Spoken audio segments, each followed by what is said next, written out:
মার্কিন president Donald ট্রাম্পের ভাষণ শেষ না হতেই একের পর এক মিসাইল ছুড়ল ইরান। ইসরায়েলি ভূখণ্ড এবং মার্কিন অবস্থান লক্ষ্য করে চালানো হয় এসব হামলা। আইআরজিসি বলছে ৩ শতাধিক রকেট, ড্রোন, মিসাইল ছোড়া হয়। এদিকে মার্কিন ইসরায়েলি বাহিনীর টার্গেটে পরিণত হয়েছে ইরানের ইস্পাহান। পরমাণু প্রকল্প এবং মিসাইল তৈরির কারখানা ও ঘাঁটি সমৃদ্ধ প্রদেশটিতে লাগাতার হামলা চালাচ্ছে যৌথ বাহিনী।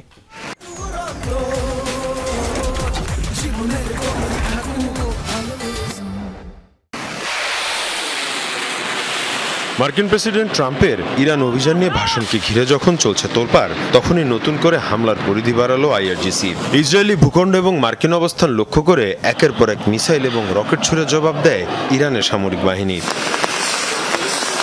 তেল আবিব, পিতা তিকভা সহ ইসরায়েলের বিভিন্ন আবাসিক এলাকায় আঘাত হানে এসব ইরানি ক্ষেপণাস্ত্র, যাতে ব্যাপক ক্ষয়ক্ষতি হয়। ধ্বংস হয় ইসরায়েলিদের ঘরবাড়ি, বিদ্যুৎ বিচ্ছিন্ন হয়ে পড়ে বিস্তীর্ণ এলাকা।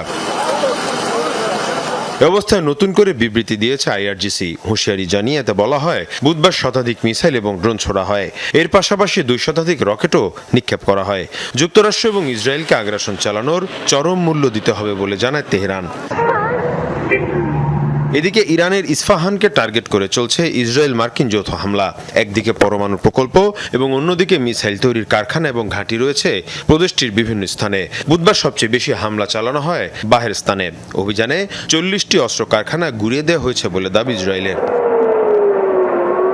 এদিকে মধ্যপ্রাচ্যের দেশগুলো লক্ষ্য করে অব্যাহত আছে ইরানের হামলা। আবুধাবির ইকোনমিক জোন লক্ষ্য করে মিসাইল ছোড়া হলে তা প্রতিহত করার দাবি জানিয়েছে আরব আমিরাত। মীর মুশফিকা হাসান, যমুনা নিউজ।